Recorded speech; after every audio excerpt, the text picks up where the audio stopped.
Good evening all. I thought I'd do a little impromptu video this evening to go over some typical adverts for Mark 1 Focus that you would typically see on eBay. Now I've chosen eBay specifically here and not Auto Trader. I mean, both are decent websites. Don't use Facebook Marketplace. It's too much of a haven for time wasters. Really, honestly, don't sell your vehicle on there and don't buy one off there. It's as simple as that. Um, but basically, a few of my viewers have actually contacted me and highlighted several adverts. And I've seen a couple of adverts on the Ford Focus Facebook groups, which have actually really stood out. And I thought, oh, gosh, that's interesting. Not in terms of condition, in terms of mileage and the prices that have been asked of them. I mean, second-hand car prices have literally zoomed up in the last couple of years because of the chip shortages, and every other car has gone up. So Focus Mark 1s. But quite a few of them are still quite cheap for what they are.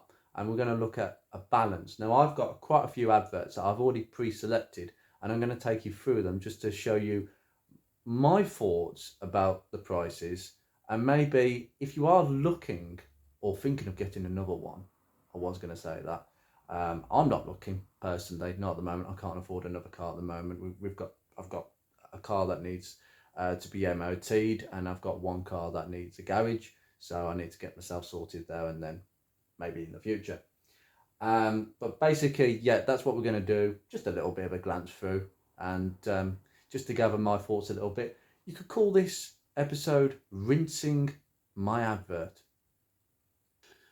Right, now we're on here. I just had a little bit of a glance through. I mean, with eBay, and I'll give you some advice here when you're looking for Mark 1s, please do not type Mark 1s in, because all you're going to get is parts in general.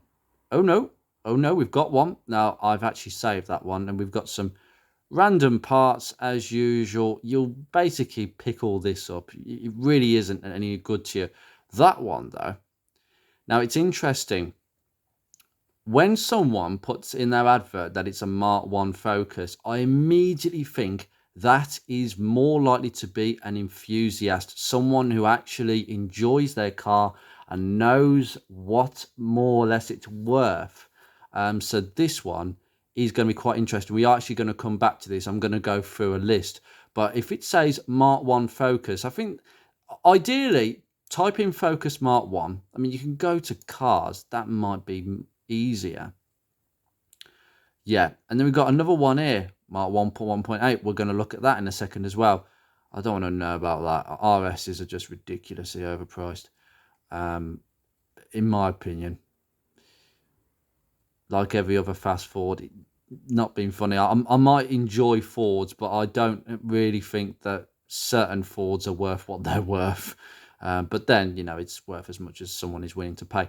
But anyway, Mark 1, anybody who lists a Focus as a Mark 1, I think there's more likely chance it'll be looked after, it'll be an enthusiast car, and it's more available. Or it could just be somebody who knows exactly what they're looking at, and it could be that as well. That one looks sorry for itself, but we're going to have a look at that in a sec. Now, my first advert, and we're just going to go through an example of each model here. It's this one.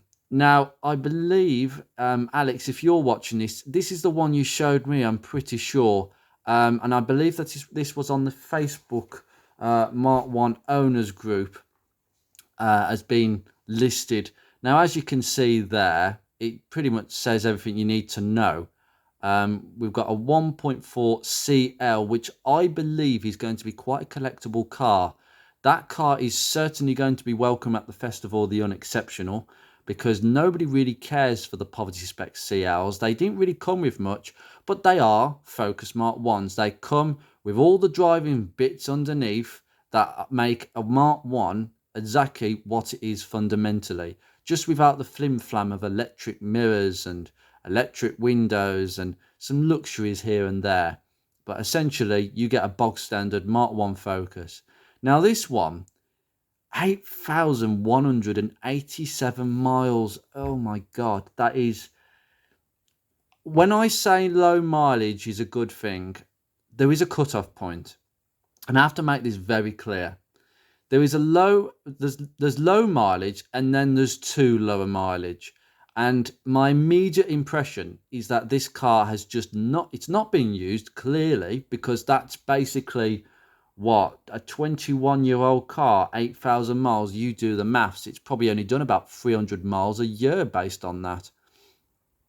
That's just not enough for any car with a petrol combustion engine or diesel engine.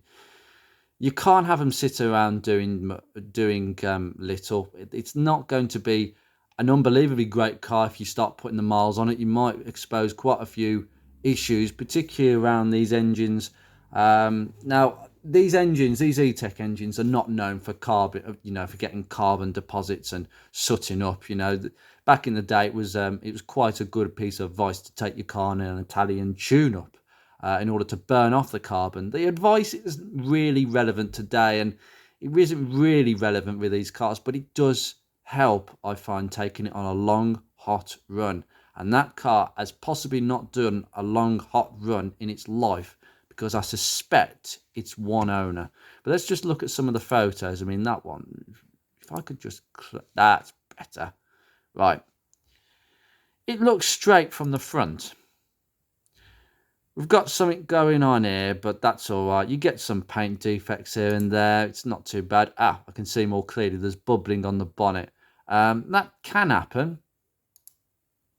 Paint defects on the factory.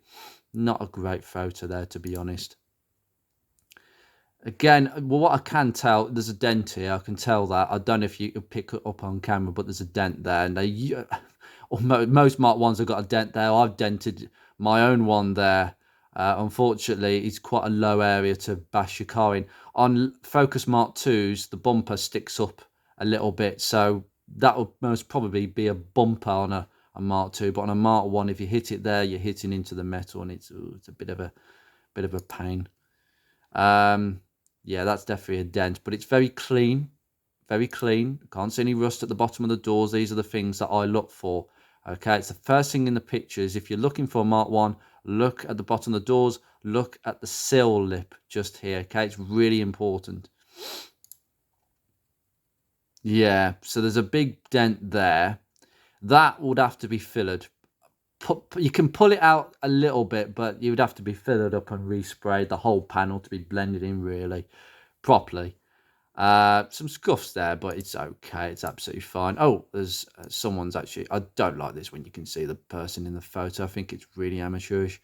It says the person who films half of his videos with the tripod showing. That's a big dent, but then that's just going to have to be fillered again. We got some odd scratching. That's to be expected. Panther black's a nice colour. And that's your interior. It's quite Spartan. You get these basic seats. There's really not much these cars. However, you do get electric windows, as we can see here. I think the facelifted CLs did get electric windows at the front. And as confirmed, absolutely no miles. And quite clean, actually. That is relatively clean. They can rust up on the chassis rails here, but that's relatively clean. And aluminium oxidization here and on the starter and the idle valve, that's normal. Yeah. Yeah, quite tidy. Yeah, again, bottoms of the doors, usual. Yeah, okay. Right. You can see the service history here. They're very, this obviously breaker's yard. It's one owner from new. The owner has passed away, and it's been serviced on the dot. In fact, it's been serviced every year, every single year, probably 300 miles apart. In fact, for some reason, this owner may have bought the car towards the end of his career, because it looks like it was commuted, so possibly he still worked and then he retired and he virtually didn't use it after that. That is my interpretation of that.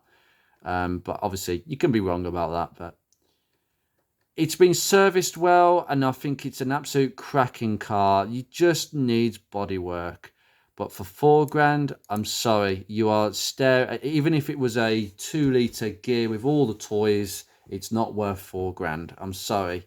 They're going to have to reduce that by at least $1,000. Ideally, for me, this is a $2,000 car. because of the fact that it is a CL. It's not as popular, but going on condition, yes, bodywork, it's probably quite solid underneath. So, you know what? Oh, no, it's not a facelift. It's a blooming Marwan pre-facelift. So it's got electric windows, even though it's a pre-facelift. That's quite interesting. But anyway, we're going to go to the next one, but I would say that's a £2,000 car based on what I've seen. But you'll be buying that knowing that if you use it, you're going to have problems with mainly the running gear. And remember, all your perishables like rubber hoses and all that, they're going to have to be changed. Depends what sort of history comes with it. Next one, the one we saw in the advert, 1.6 gear automatic. Now, this car, apparently they've been very honest. MOT runs out in a few days, needs work. Okay, I'll go with that. Looks fairly straight. It's had a bit of a bash at the front. The lower grill's completely gone. There's fog lights that are cracked. It looks like it's been caught on something, maybe a bush or something. That's not a big deal.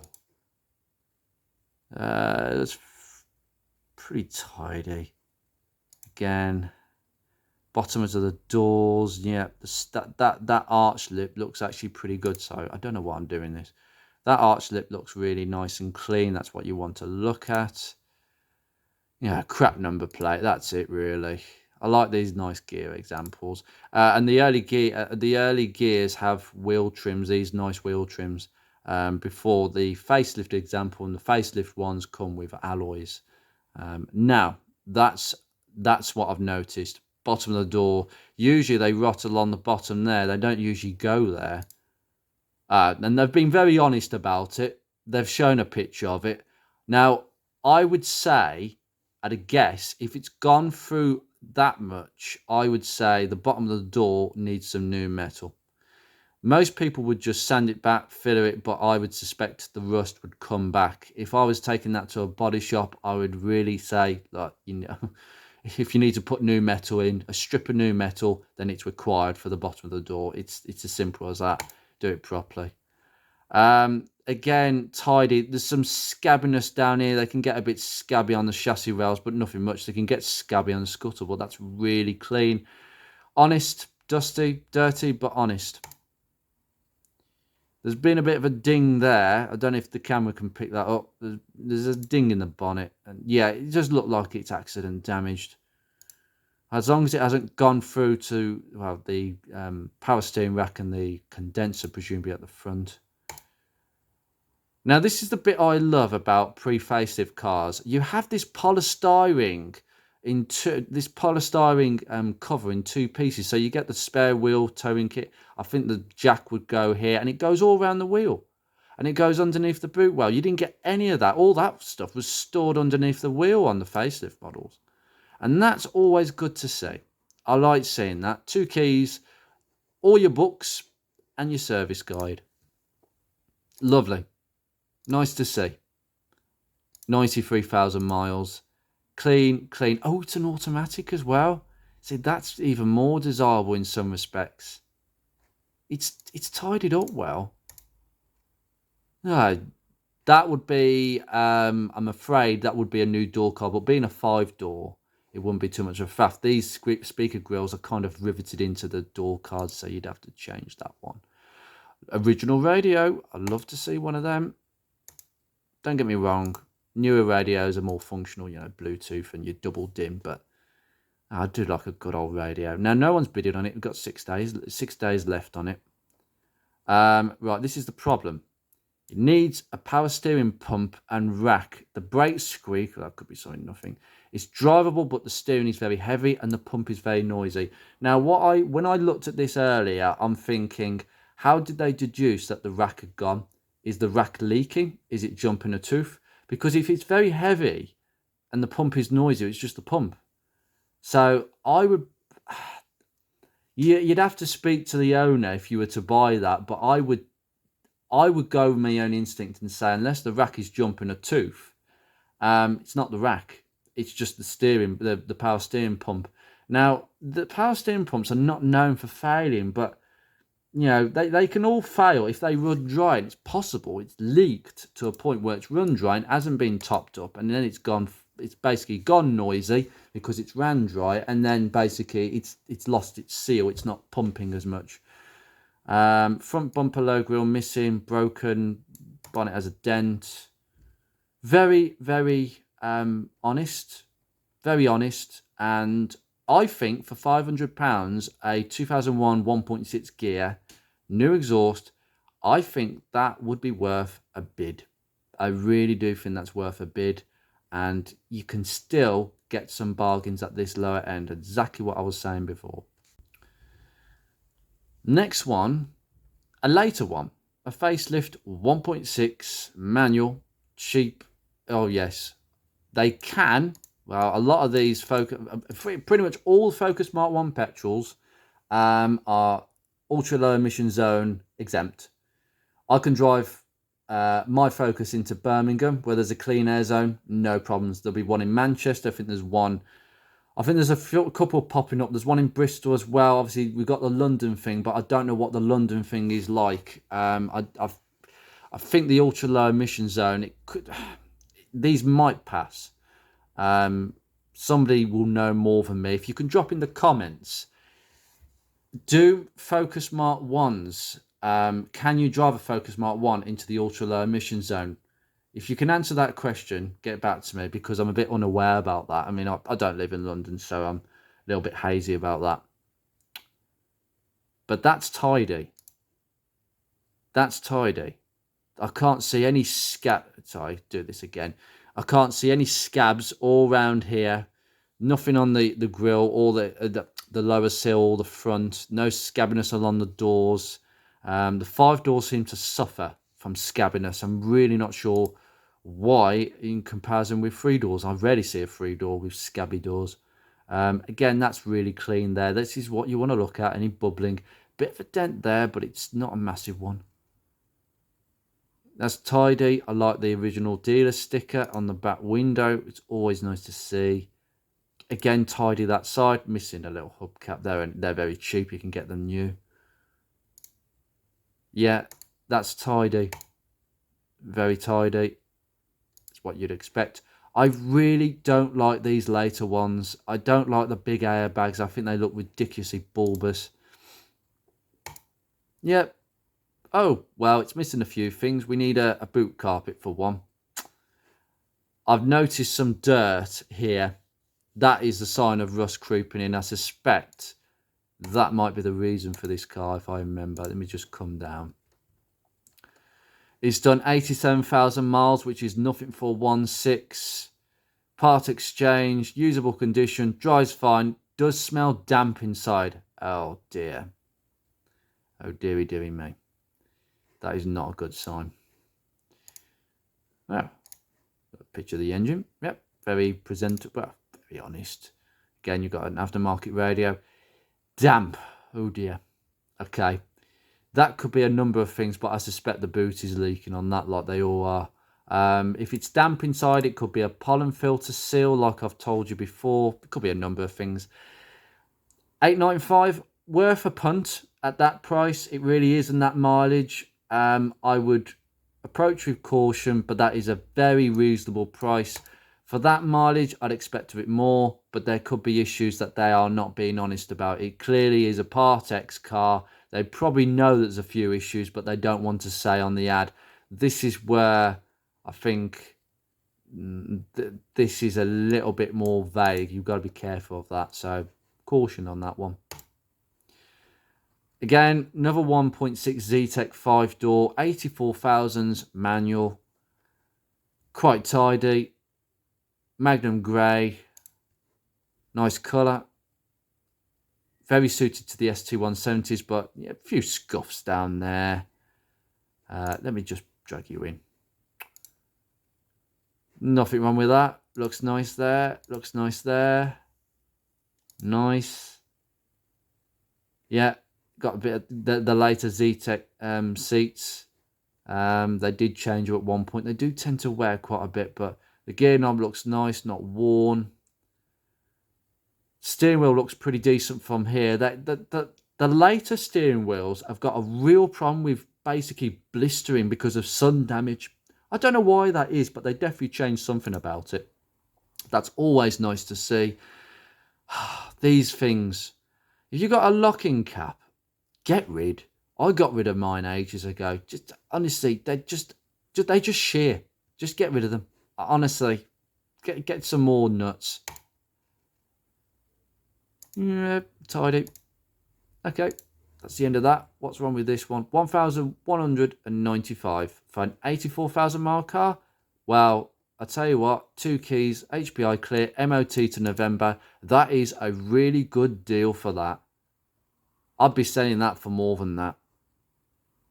Yeah, that's a very clean car. A few scuffs in there, but for 84,000 miles, that's a very, very nice price. Somebody's going to get a really nice car for that money, and it's a late one as well.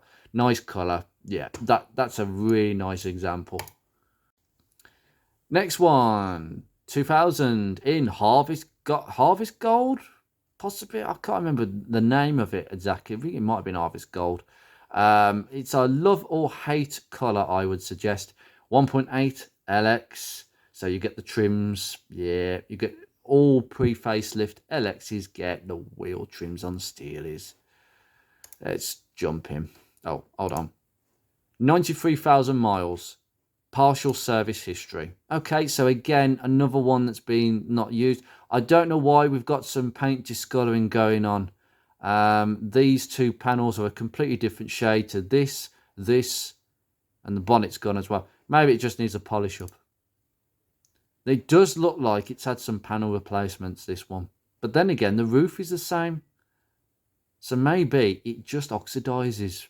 I've known cars to do that. But again, that's tidy. Along the doors, fine. That looks fine. There's no dents here. It looks straight to me. Shut line problems are a thing on Mark 1s in case they're not adjusted properly. That's quite high. Then again, mine's a bit high.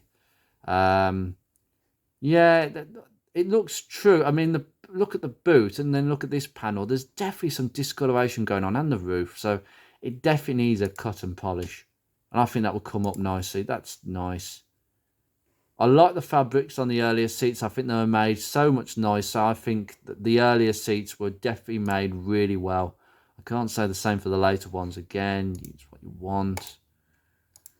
Okay, what have we got? So £400 part exchange to clear until Feb the 20th. MOT to Feb. So it's a short MOT. That's what you'd expect at that price point. It drives all good. Slight blow on the exhaust. Oh my goodness me. I'll tell you something, that is a bargain. That is an absolute bargain. I mean, it depends what it looks like on the MOT history, but that is a cracking car. If you like that colour, what is there not to like about that? That is stupidly cheap. I'd argue it needs to be a couple hundred more than that. I think the price point for a car with a short MOT, but as neat and tidy as that, you're looking at 600. There were some amazing bargains to be had. Focus Mark 1 1.8 spares and repairs. MOT failure, starts and drives well. It's got 5 days on it, £400. Now, there's not a lot of pictures, which is an off-putting thing to me. It's been towed because the towing eye is missing. But overall, it looks okay. It's a 3-door, so again, more desirable. And it's a nice colour. Again, I think there's a dent here, there's a scuff here, there's a bit of a crease there. But that lip looks tidy. There's only so much you can judge from that. Now, I suspect, yeah, there's a crack in the windscreen on this one. I can see that there. Okay.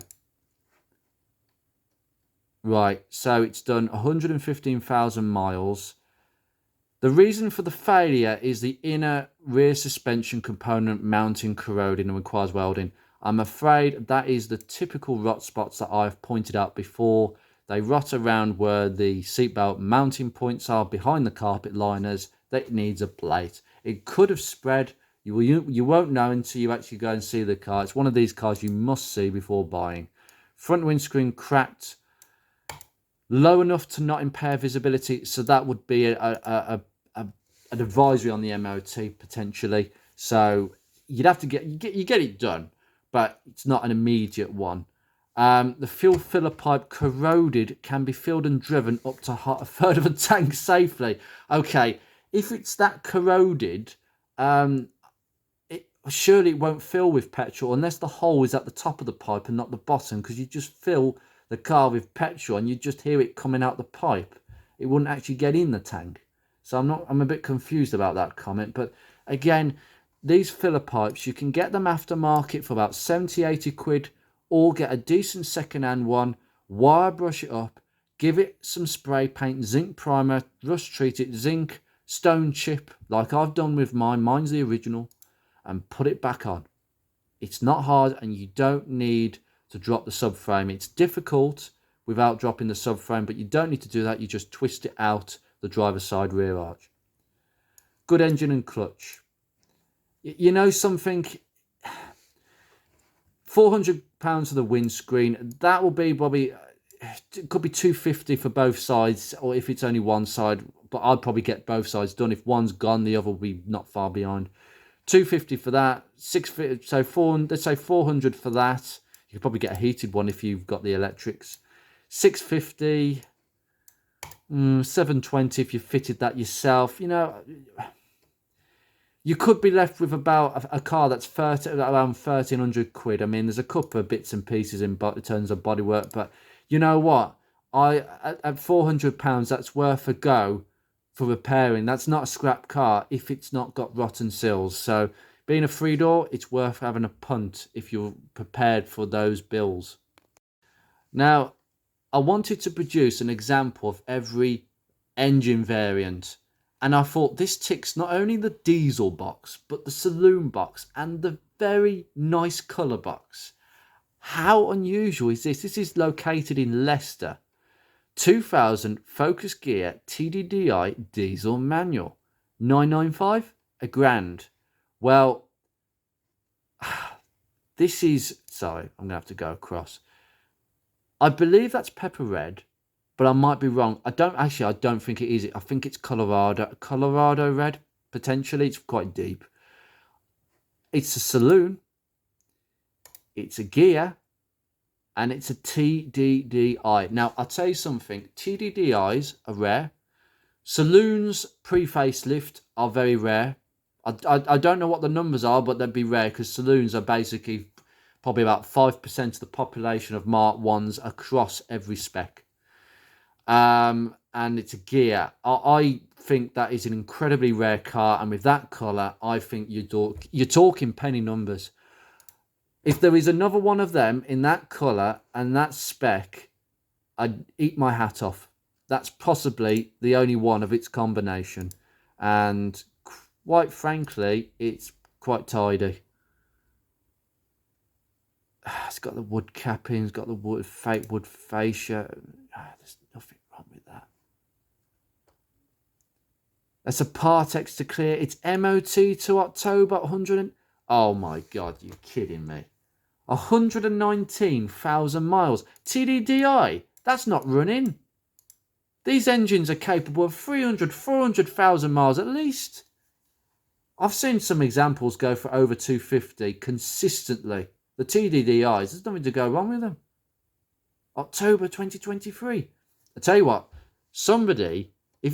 honestly, somebody needs to buy that. That's too good. Somebody will buy that. That is an absolute cracking bargain. There is no way that's worth what it is worth.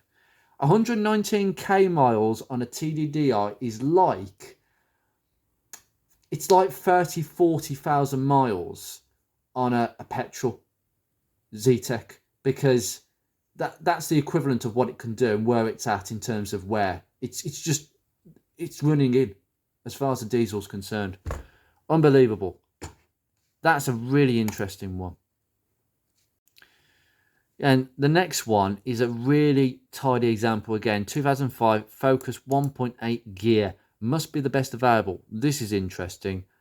Absolutely crystal clean. Clean as a whisper. You'd expect that from a late model, but this is clean. Seals on it. Yep. Clean.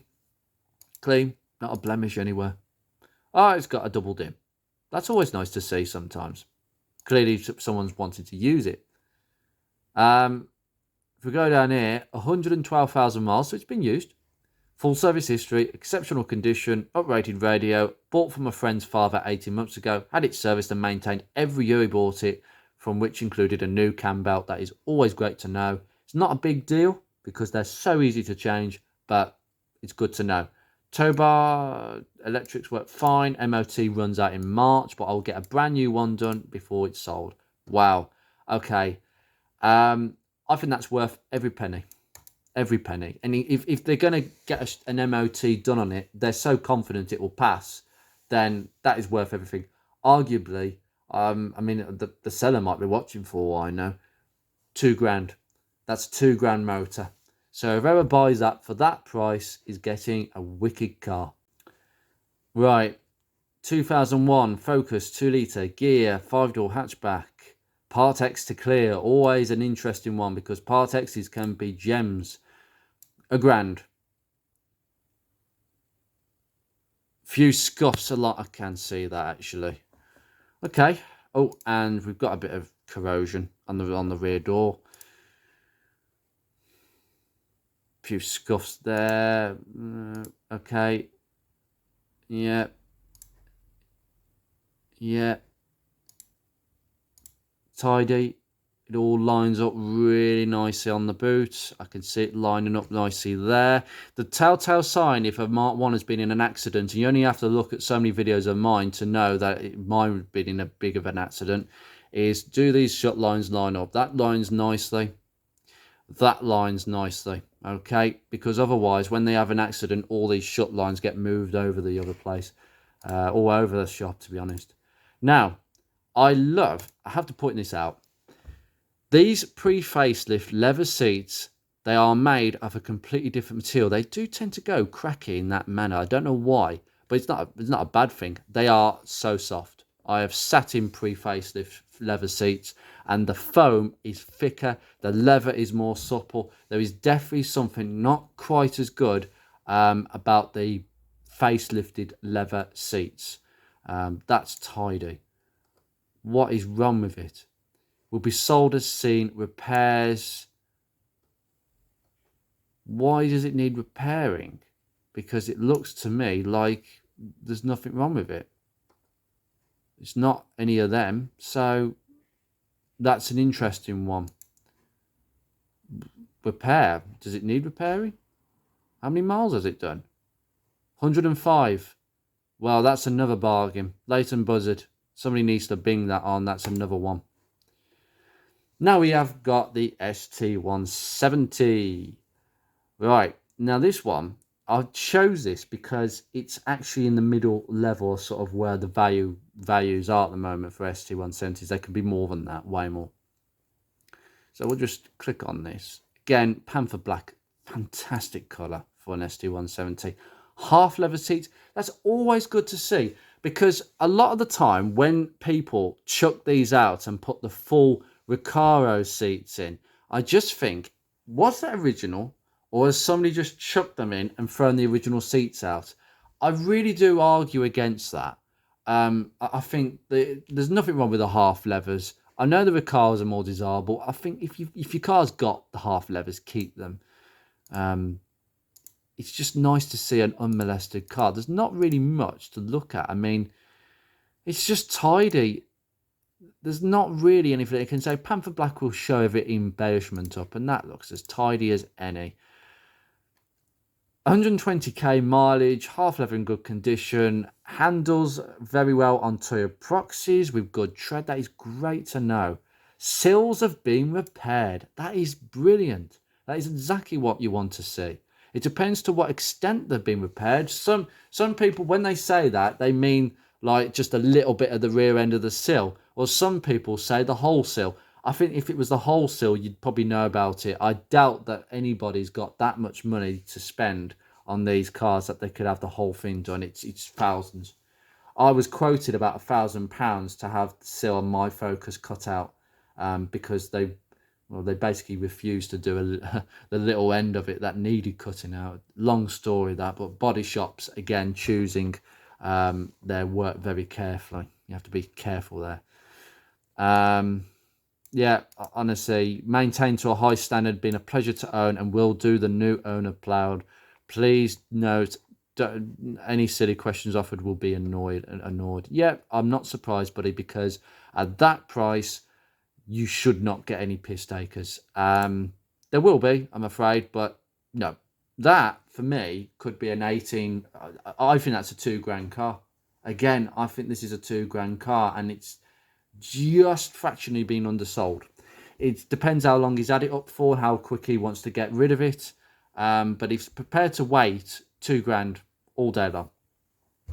And that, for me, just sort of exemplifies why there are just so many bargains out there now. I think we're going through a phase where the majority of the most tired Mark 1 examples, they've gone. They've gone, or they're at the scrapyards, or they're going to be going to the scrapyards in the next 12 months.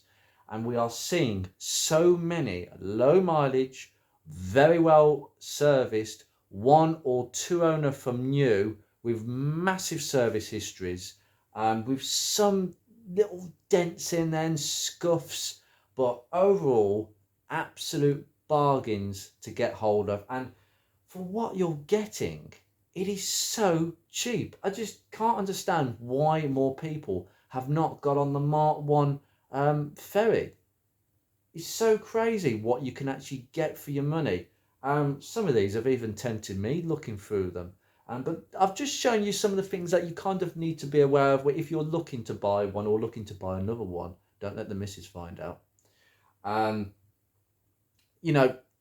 the door, the main ones that I've seen, well, we've just seen there, is the scuffs, little dents, rot at the bottom of the doors, the sill, the rear arch lips. Have a look for bubbling and any serious rust.